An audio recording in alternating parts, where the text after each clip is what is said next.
Protect your online privacy today at expressvpn.com/inside. Hey everybody, welcome back to Inside Gaming for Thursday, and we got breaking news, guys. The next Call of Duty Black Ops game gonna take us back to the Cold War.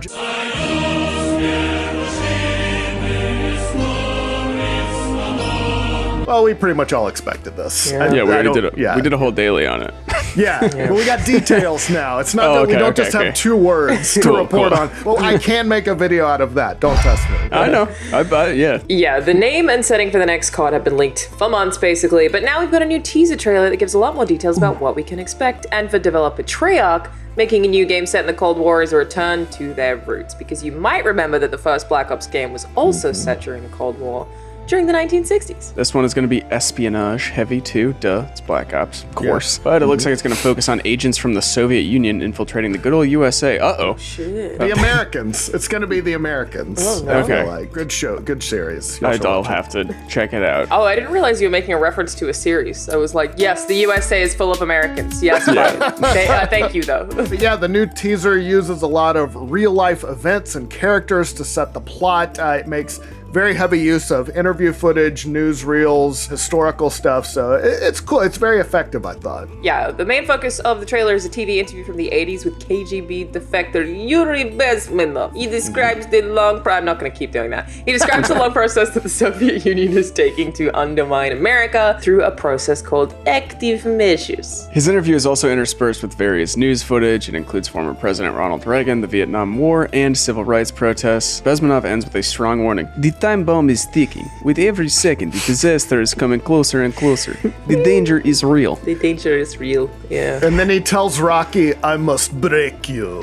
How many montages did they have? Oh, so many. So many montages. Speaking of bombs, though, the game also uses another historical character, the Soviet spy codenamed Perseus. Now, in real life, Perseus allegedly infiltrated the Los Alamos laboratory in the US during the Manhattan Project, which was when we first developed nuclear weapons. Perseus, though, never caught, and there was questions over whether or not they actually existed. In the new Call of Duty, though, Perseus seems to be presented as a real person who you're trying to catch before everything goes kaboom. There's definitely the potential for a really interesting story here, and hopefully it doesn't just evolve into good guy versus communist tropes, because those are easy, but then again, this is Call of Duty we're talking about. I mean, come on. I feel like No Russian is the most political thing they've probably ever done, and even then it's still not entirely. No, it is. It's a statement. It feels like people get mad about politics in video games unless we're killing communists, and then it's okay. Well, or they don't realize. They're like, keep politics out of my video games, but I love BioShock and Metal Gear Solid. I don't think you could even get more political than BioShock. Okay. Keep politics out of my video games. I can't take it anymore. I will not. Polygon reported that the release of the teaser was timed around an ARG, that's an augmented reality game, if you're not into acronyms, that was done with various members of the Call of Duty community. It involves some Soviet-era code breaking, which led to secret rooms inside the Verdansk map in Call of Duty Warzone, which of course is the Battle Royale part of Modern Warfare. This is really cool. It's a really good idea. I hope more people do this. Like, it's getting your community involved in a marketing campaign in a way that's fun and they feel like they're a part of it. And I'm into it. And Warzone has obviously gotten pretty popular, and in the past, developers have said that Warzone will be the through line that connects all of the different various sub-franchises of Call of Duty, which is a very fancy way of saying, we're going to have this game mode in further games. Don't know why you had to get so fancy about it. So, of course, like all Call of Duty games, this one had already leaked out. We actually got confirmation of the name last month. We'll get into the details on that in a second, but first, let's chat a bit about a very exciting upcoming online-only convention, DC FanDome. Today's episode of Inside Gaming is once again brought to you by DC FanDome. It's an unprecedented 24-hour, truly immersive global virtual fan experience. It's on August 22nd. No lines, no badges, none of the stuff you're used to at conventions. It's completely free as well. It is the first ever global celebration of the DC multiverse. It's got films, live action series, TV shows, games, comics, all of it. It's available in 9 different languages as well. So wherever you're from. So there's going to be over 100 plus hours of programming celebrating the past, present, and future DC content through panels, behind the scenes access, user generated experiences, big reveals, and exclusives, all within an immersive fan experience. So there's going to be over 300 stars, cast members, creators, crew from all across the DC properties, the different DC properties. And wherever you're from, there's a host for you. They got hosts from 13 different countries: Australia, Brazil, Canada, France, Germany, Italy, Japan, Mexico, Philippines, South Africa, Spain, USA, and the UK. Personally, I'm going to be watching for the Suicide Squad game. Obviously, big fan of the Arkham series, so very excited to see more from that. Also very interested in the new Batman movie with Robert Pattinson. Really interested to see what they do with that, and I want to see some footage. I want to see a trailer. Hopefully we get something about that. DC FanDome will be on August 22nd, starting at 10 a.m. That's Pacific time, and it's accessible globally at www.dcfandom.com. Thank you. Okay, back to what we were saying. We got confirmation of the next Call of Duty name last month in the dumbest way possible, a Doritos bag. I guess it was either that or Mountain Dew. Yeah. It was Yeah. going to leak It somehow. had to be one of the two, so it works There out. was a YouTuber called the Gaming Revolution, great name. They got DM'd a couple of promotional images related to a Doritos campaign. It showed off the game's official logo that turned out to be accurate, and there was a promotion to unlock double XP for a year. Hell yeah, eat Doritos, baby. Yeah. Do you think that the person who sent them the pictures used the double XP, or do you think they gave it to the Gaming Revolution? Oh, like they redeemed it? Yeah. I would have. You can break Double this XP. news. That XP's mine. In any case, the Doritos leak was also helpful because it might have given a release window for the game too. According to the image, the double XP campaign starts on October 5th of this year and ends in January 2021. So it's not a stretch to imagine that the game will be out in October, which wouldn't be a stretch anyway because they're always out in October or November. Yeah.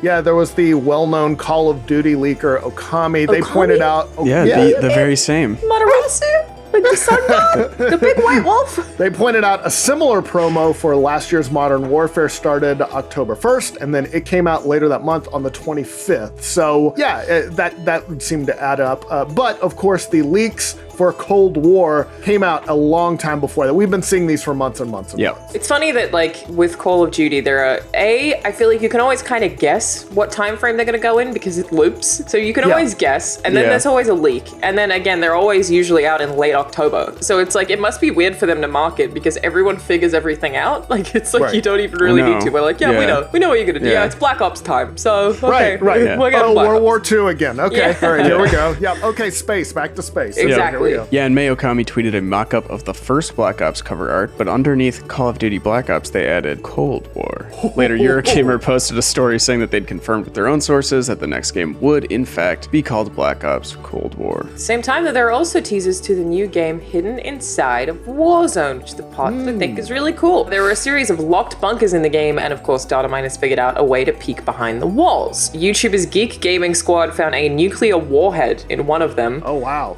That's like crazy to have a nuclear warhead intentionally locked behind something that data miners had to find. That's nuts. Yeah. And of course, nuclear warfare was the backdrop to the entire Cold War. Pretty big deal. Pretty big That deal. was the thing. Like we said, the Cold War setting is a return to form for developer Treyarch, which has explored that theme dating back to the first Black Ops game. That game told a secret history of CIA operations that were carried out behind enemy lines. There were missions in like Cuba, South Vietnam, and Siberia. Well, there any in Russia? Siberia? But how many in Russia?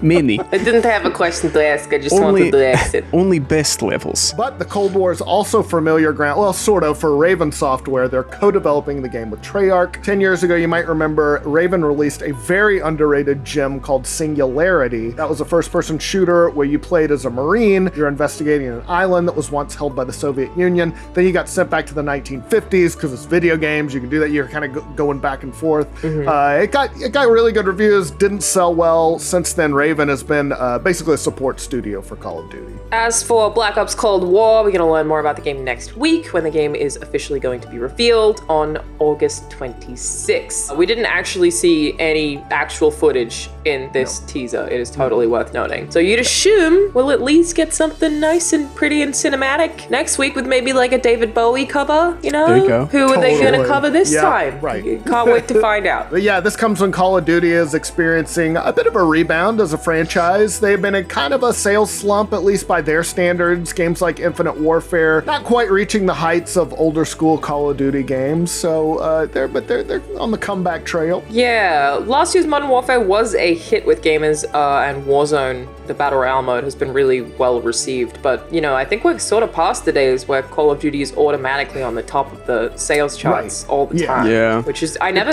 expected that day to happen, but then Fortnite showed up and I didn't expect it to be successful either. It still sells a lot, but it's not what it was. It just has competition now. It was that or Halo. And now it's like that or a million other options. So we'll see if they can keep the streak going again with Cold War. This is familiar territory for Call of Duty, but judging by the teaser, there's a lot of potential here. It looks it looks cool. I wonder if they'll swap any American war crimes for Russian war crimes like they did last time.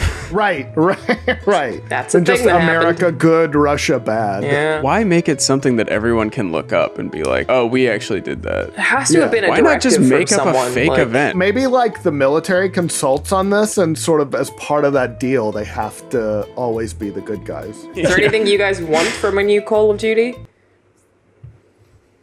All right, great. Just a Yep. yeah. Good round table. Hey everybody, and welcome back to Inside Gaming Daily for Monday. Let's talk about the next Call of Duty game. Clap, clap, clap, clap, clap, clap of Duty.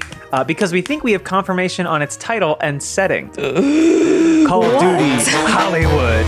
Wait, no. I don't want. Call of Duty. Nights. Wait, a Call of Duty game leaked. What's